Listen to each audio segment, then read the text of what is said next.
Good afternoon, everyone. My name is Benjamin, and welcome back to an episode of the happenings of the Roanoke Valley Chess Club. And today we're going to actually be covering an opening variation that's somewhat topical in the club.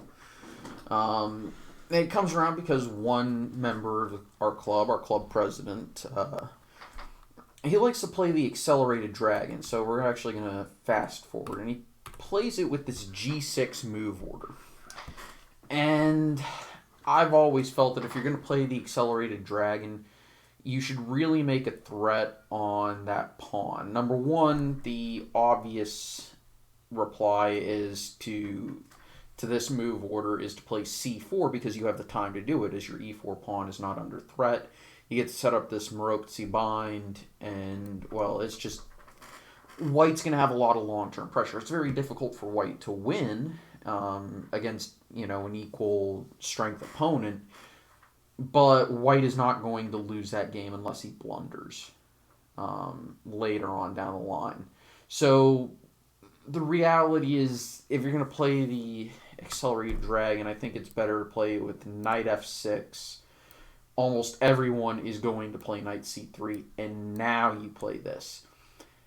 And you've basically taken away the option for White to play the Maroczy bind. Sometimes you'll see players play f3 to defend this pawn, because now they can set up a Maroczy bind. But this g6 move order, I thought about it a little bit, and I said, well, if Black is omitting moves in trying to get a dragon set up so he can play d5 in one move, which is a key idea in the accelerated dragon, and also the hyper-accelerated dragon, well, why can't I just omit moves and get my kingside attack started? So I started doing a lot of looking into this line, and I came up with a few ideas myself, assuming normal development and all that stuff. And I found this weird exchange sack that I noted, and it looked like things were going to get complicated. And I did some analysis, and I thought White actually has a decent amount of pressure for the exchange sack.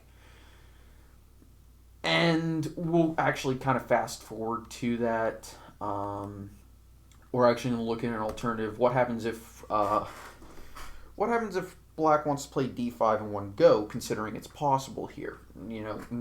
Just not castle. Considering h5, h4 and h5 push does look kind of visually scary and, ominous. So you might not want to push. Well, bishop b5 hits the board, bishop d7, and this actually looks fairly normal. You can't take knight b4, you can't take knight d5 because, well, you'd lose the piece. So knight b4, so you can set it up, and then d6 hits the board. And you can either capture or castle or take. If you castle, believe it or not, White's going to castle kingside, and this was a line that I've checked out with the computer. All of these lines I have made sure to do blunder checks with the computer to make sure that, yes, actually, these moves are playable. So this isn't just my home analysis. This is with a computer. And if you take... well, let's just say we get a weird Soltis-like position where Black has a weak, isolated, backwards d-pawn. White actually has decent development. Knight e4 can be considered a plan. G4, or rook g1, and then g4 can be considered another plan. Bishop g5 to play bishop f6. That's a plan. I would say it's unclear who is better, if anyone, and it's probably equal.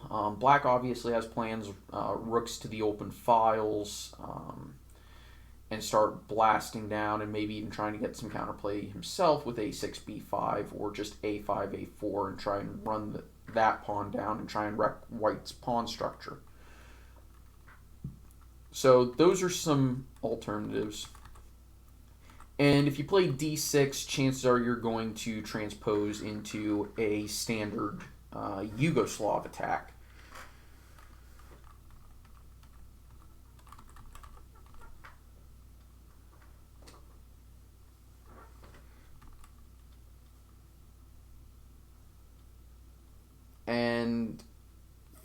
this, I'm not sure what I'm going to call it. I'm probably just... But this is the main line that I analyzed because, well, okay, White has taken a lot of time, and normally he should be preparing to castle and playing bishop c4, bishop e2, queen d2. White should be focused on development, and this pawn push, Black is saying with castles, I'm not scared of this pawn push. So White's going to play this pawn push. And this is the exchange sack that I came up with. Because Black doesn't want to play g takes h5 because knight f5 is it's a hard move to meet, for one. And number two, it's just, well, you gotta take it, you would think. Because it also opens up a threat on the knight on d4. Because, well, you're not going to take my knight. Oh, you are going to take the knight. And there's two moves here. Knight d4 is a main line. Bishop d4 is... it's a move for sure. But the positions are unclear. White has an edge in development and king safety. And Black has a material advantage, and it's unclear where his pieces are going to be best served and how he's going to coordinate in order to defend as quickly as possible. Because White's attack is very fast. Let me just put it up on the board just to highlight it. So we take, knight takes, castle, knight e6, bishop c4, and it's really difficult to suggest a move because rook h1 is extremely fast.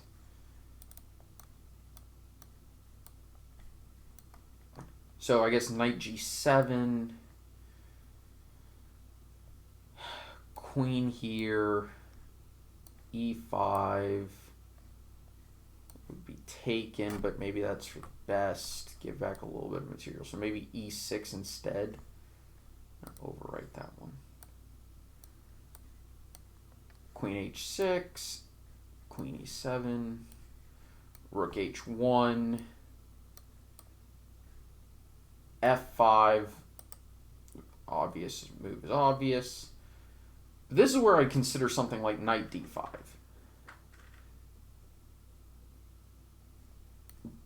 Or perhaps even takes, but we'll never know. Obviously, this is probably the right move. We take.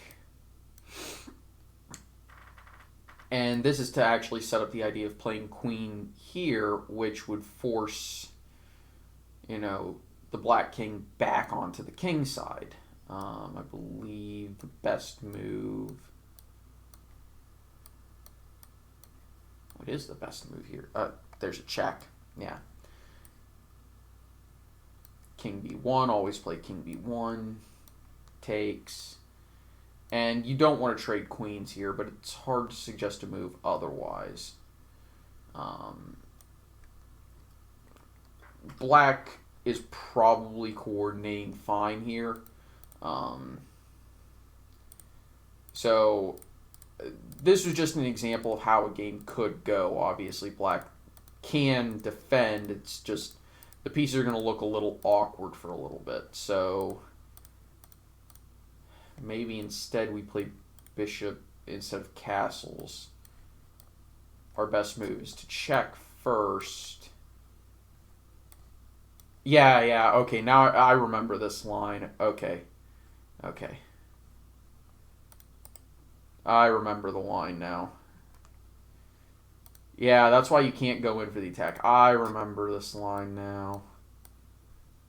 F6 and takes, and still an exchange down, and I believe, yeah, pawns are equal, so it's an exchange down for no pawns, but the game will continue, and Black's got a lot of air around his king. Actually, I believe the line looked equal. It's not. Black would probably come out ahead if two computers were playing, But for humans, there's a lot of complexities in the position, so... But knight d4 is the main line, because bishop d4, I'm trying to remember exactly how white gets the edge in that variation, because there was a way to do it. I forgot to put it into this little variation line thing. So, after knight d4, you castle. You don't take back, because you want to threaten to actually win a piece for this and actually remain in exchange down with a lot of pressure, because that rook's going to be very active. But it also strips away a major defender for the black king and that bishop on g7. And there's a few moves. I included some moves that got played in some games that I found on League Chess between 2,000 rated players. But e5 is the computer's first choice. Knight e6, and actually white gets a very strong attack. By the way, when a computer recommends f6 like this, in this type of position, you know the situation is not good.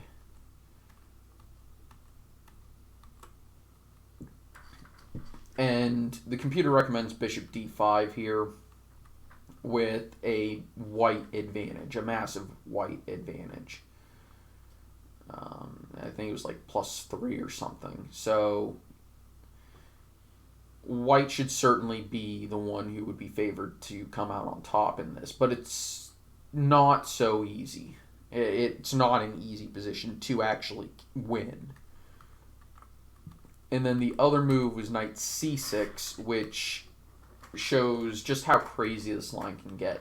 Bishop d3, f5, rook h1, rook f6, and this is one of the crazier lines that I found, because the entire way the computer shows 0, 0, 0, 0, 0.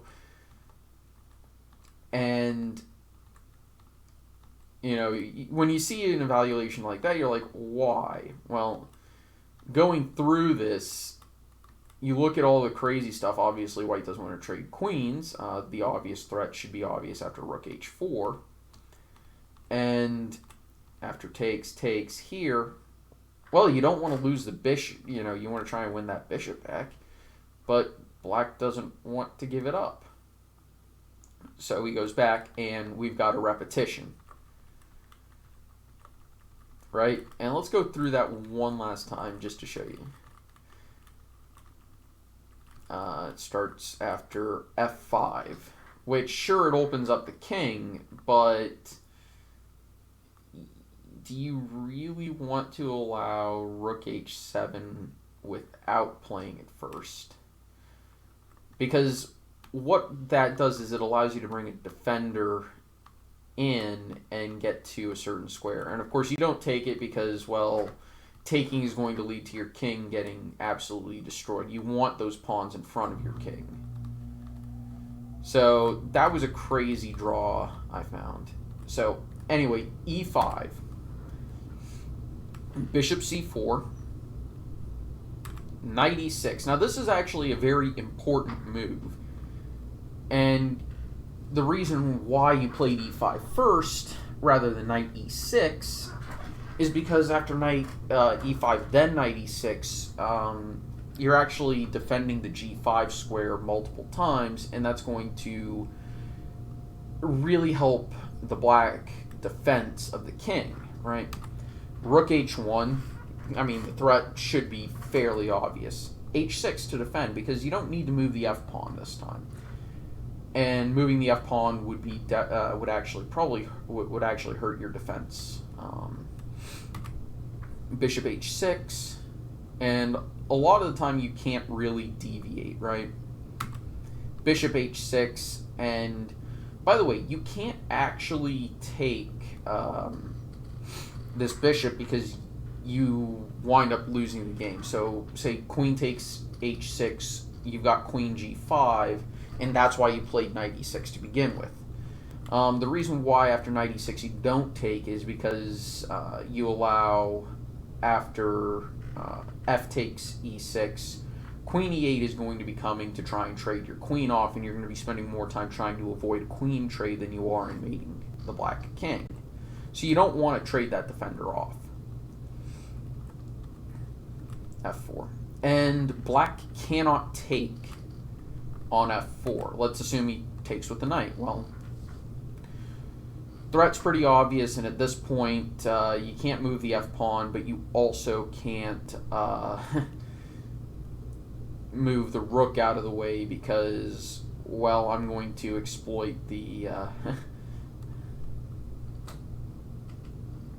because you move the rook to e8 to try and get out. I play queen h8, and that's mate. So, check, and then let's interfere. But even then, you still can't do either of those things. So you've got no moves, really. And checkmate. Right? So let's go back and look at what happens if bishop takes with check. Well, we just play king b1, and now the threats are, again, they're fairly obvious. You move the f-pawn, I play queen h7. You move the rook over, I play queen h8. And you have to try and stop both, and there's no moves that actually stop both permanently. So you have to throw pieces in the way, and you get checkmated. Right? So that's why you can't take. So queen f6 by process of elimination. Knight to d5, bringing more pieces into the attack, supporting f4, so now it's even harder to take that pawn. And it also attacks the queen. You can't play queen g6 because of knight e7. Oh, queen g7. Okay, there we go. And there's two moves here that draw. One allows the immediate repetition, and the other actually prevents it in the immediacy because now we can't take on h6, so remove the defender. Also, if I and by the way, queen to g6 doesn't change anything in the position, so because it leads to the exact same variation.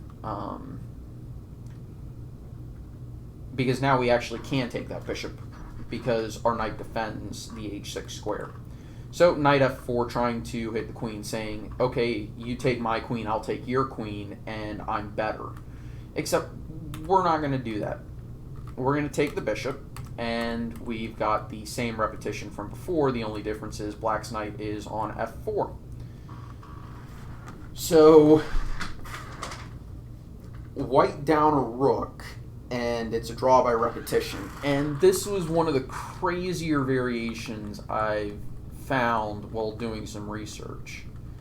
By the way, I actually have started treating the hyper-accelerated dragon the exact same way and saying, oh, you're omitting moves? Well, two could play that game. Two could play that game, so basically I'm taking a page out of Levon Aronian's book. I think I'm just going to call this the Caveman attack, because that's kind of exactly what it is, this early, this 5h4. I think that's an appropriate name for it. Anyway, I want to thank all y'all for watching. I hope you enjoyed. I'll see you guys next time at the Roanoke Valley Chess Club.